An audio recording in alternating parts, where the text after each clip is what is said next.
du gaz de schiste, de l'extraction du gaz et de schiste de l'Union européenne. C'est un grand document d'une centaine de pages. Et on lit à la fin sur les recommandations. L'expérience des USA montre qu'en pratique, il y a beaucoup d'accidents.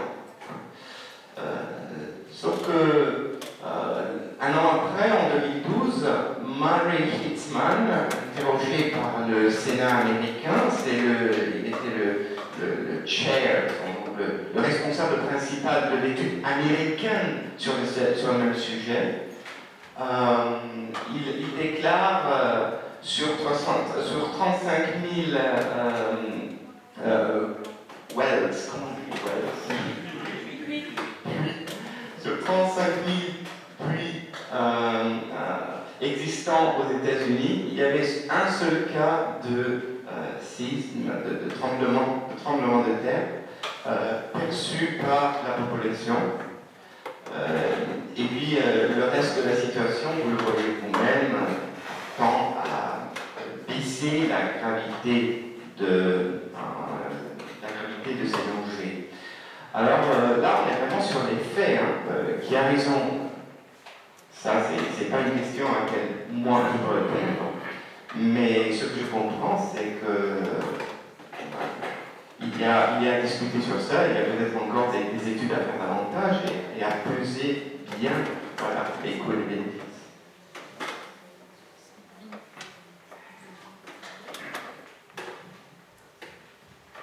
Une dernière question de ma part pour Madame Ousmane, et ensuite je vous laisserai la parole. Ça concerne un peu le projet européen. Est-ce que l'Europe de l'énergie va faire un peu les frais de la crise existentielle européenne actuelle, avec des volontés politiques qui sont complètement dissonantes, et puis une grande diversité de situations concrètes, comme vous l'avez rappelé, ou bien, au contraire, l'Europe de l'énergie peut être un lieu de remobilisation des gouvernements?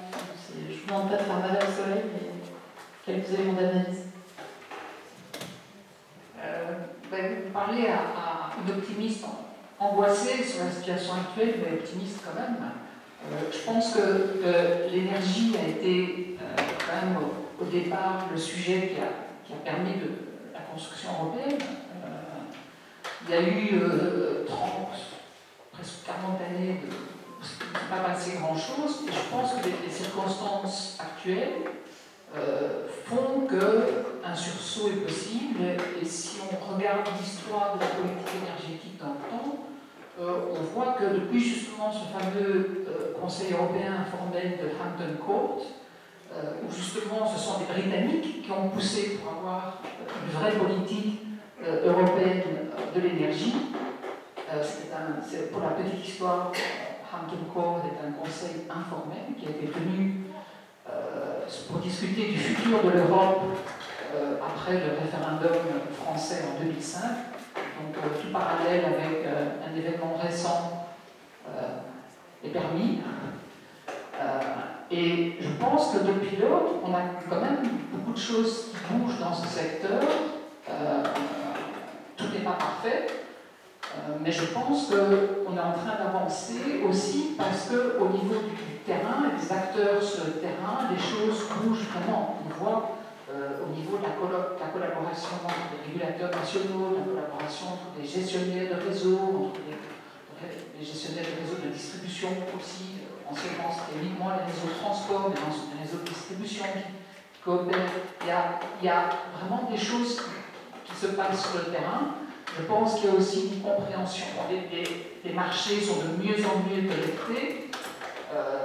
Il y a une prise je pense qu'il y a une prise de conscience des gains qu'on peut avoir à échanger au niveau européen, justement à cause de ce que j'ai expliqué tout à l'heure, c'est-à-dire ces complémentarités qui existent à la fois au niveau de l'offre et au niveau de la demande.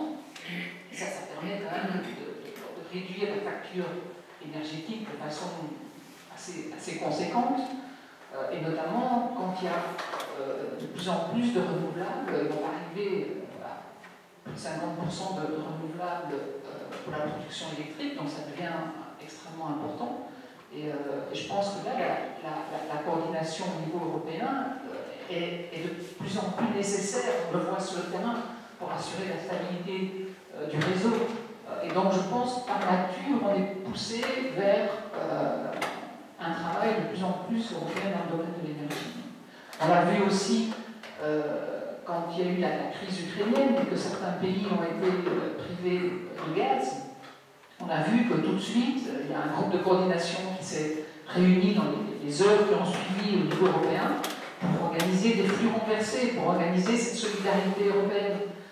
Donc je pense que ce sont tous ces signes qui nous font dire que les choses avancent. Merci beaucoup. On va faire circuler un micro pour vos questions. À droite, il y en a beaucoup. Il y en a deux au premier rang, derrière. On les prend 3 par 3 comme la dernière fois. Donc, questions concises en vous présentant. Merci. Thank you. I wasn't going to speak more, but I do have a few questions for Mr. Lambert. I'm going to wait. Do you still have time? Yes, sorry. So I have a comment and a question for you. So first of all, in the first roundtable, we spoke a lot about facts and not rhetoric. So if you say that there's a field trip to Pennsylvania and you say that the sites are very visible, then I wonder, is that a fact that adds anything to this discussion? Because of course it's very visible, we established that, and you discussed sand, and then you also use more rhetoric saying it's very problematic, but I as an academic want to know what is problematic about it. Give me numbers, give me facts, it's this particular rhetoric that creates the sentiment in the population that you are referring to. You ask, how can I stand in front of the people and say that we're going to be working on shale gas? Why would you not? Why would you not go to the people and explain to them that this is a necessity? Because otherwise we are buying it from the US, because that's a fact. How do you, now I get to my question, how do you get to the point where you're saying that we don't need natural gas? We are in need of other sources of energy. Everybody agrees with you that we should invest more in renewable energy, but we have not reached the level of full consumption yet, so we need alternatives. And my question to you is, why are you so against the idea of creating your own natural gas, but it's okay that the French government agrees to purchase it from the US?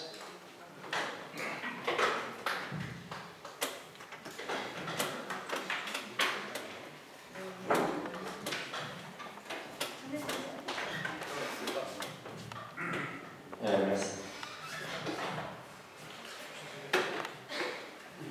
Je pense que je suis ingénieur. Si ingénieur technique. Alors si on aborde les sujets que sur le côté très technique, on n'arrive pas dans une société humaine à vraiment comprendre les choses. Donc, vous ne pouvez plus aujourd'hui avoir en France, en Europe, je ne peux pas parler des autres pays, quelque discours que ce soit où il y a le début du commencement d'une relance de production énergétique qui a une image génératrice de gaz à effet de serre. Je pense que c'est, et d'ailleurs je suis très politique, il y a un parti politique, plus précisément son ancien président candidat à la primaire, qui est pour les gaz de schiste. Ça fait 1 an qu'il dit nous sommes le parti des gaz de schiste. Et une semaine qu'il dit finalement le réchauffement climatique, l'homme n'est qu'une petite partie de la cause du réchauffement climatique. Et donc revenez à ce que je vous ai dit tout à l'heure, il est en train de dédouaner le citoyen, pour lui dire finalement c'est pas votre faute s'il y a les gaz à effet de serre, alors après on peut en débattre. Et hop, je fais passer le gaz de schiste. Ensuite, j'ai parlé de souveraineté nationale, mais elle est valable pour tout le monde. Elle est valable pour tout le monde. Dans l'absolu, prendre du gaz du Qatar, d'Algérie, de Norvège pour nos besoins, c'est encore très colonial. C'est encore encore, je vais chercher chez les autres et je leur prive de leur futur en surconsommant, parce que entre ce que consomment les Norvégiens et des Français, il doit y avoir une sacrée différence. Il doit y avoir plus de gaz consommé en France, dû à la population, qu'en Norvège. Donc, mais c'est la souveraineté nationale. S'ils souhaitent vendre leur gaz à base issue de gaz de schiste, c'est leur souveraineté nationale. Notre souveraineté nationale, c'est que notre gaz de schiste, notre énergie qui est l'ultime recours, en tout cas, moi je pense que si, je reste toujours dans ces histoires politiques, si nous avions le général de Gaulle, qui sait ce que c'est que l'ultime recours, je pense qu'il figerait le peu d'énergie que l'on a devant nous face au risque de crise, et vous êtes certains à le dire, majeur. Et j'entends des délais de mise en œuvre. Dans du cas de crise, je pense que les délais de mise en œuvre seraient bien plus rapides que le respect minimum qui s'applique tout autant en gaz de schiste qu'à n'importe quel type d'exploitation. Donc, l'importation, on ne va pas empêcher l'exportation de certains pays. On va faire en sorte de trouver avec les importateurs d'éviter le gaz de schiste, mais au niveau national, en termes de souveraineté, pour la raison de la crise, mais aussi pour la raison d'une politique publique et d'un message qui doit rester stable, nous ne pouvons pas relancer le gaz de schiste en France, sauf, je vous le dis, je vais être très très fort, sauf si Nicolas Sarkozy est élu président de la République et qu'il fait passer en même temps le message qu'il n'y a pas de risque de changement climatique et que ce n'est pas la faute de l'homme, et à ce moment-là, il aura retourné l'opinion et on pourra faire passer toute l'exploitation générant des gaz à effet de serre. Je grossis très exprès, mais il faut bien comprendre que nous ne devons pas être que des ingénieurs, nous devons aussi prendre la dimension de la société. Monsieur Lambert, on revient sur les questions de souveraineté nationale. Ce que je ne comprends pas, c'est pourquoi. Monsieur Lambert, on comprend bien votre question de souveraineté nationale, mais ce qu'on ne comprend pas forcément, c'est pourquoi cela doit nous empêcher de connaître les ressources. C'est-à-dire que le jour où on aura un problème, aujourd'hui c'est le cas en France, le jour où on aura un problème, il faut au moins savoir de quoi on dispose. Donc ça, c'est la base. Donc il y a, là, j'en appelle le politique, parce que je trouve que nos politiques ne sont pas responsables, parce qu'ils ne sont pas conséquents aujourd'hui. Et je ne suis pas dans le pétrole, ni dans le pétrole, ni dans le gaz, ni dans tout ça. Mais je trouve que nos politiques ne sont pas conséquents sur ce genre de position, sur ce genre de débat. Ouais, on va peut-être prendre la réaction de... Je vous invite à lire ma proposition de loi. Mais je ne suis pas un politique. Ma proposition de loi dit que s'il y a de l'exploration, elle ne doit pas être soumise à de l'exploitation, il ne doit pas y avoir une mécanique. C'est tout. Connaître ses ressources, c'est normal, mais connaître ses ressources et derrière être obligé de les consommer, c'est pas normal. D'accord, donc on pourrait connaître, faire des recherches pour connaître les ressources françaises. Sur votre... S'il n'y a pas de lien mécanique, et donc je connais aucune entreprise privée qui dit je vais mettre des millions d'euros pour connaître les ressources, et puis j'attendrai le jour de la crise majeure pour les exploiter, soyons clairs. Pour connaître les ressources, ça peut être que sur finances publiques. Merci. Alors on va attendez, Madame Ousmane veut réagir, et puis ensuite on recommence les séries de 3 questions pour pas qu'il y ait aussi un seul thème qui monopolise le débat.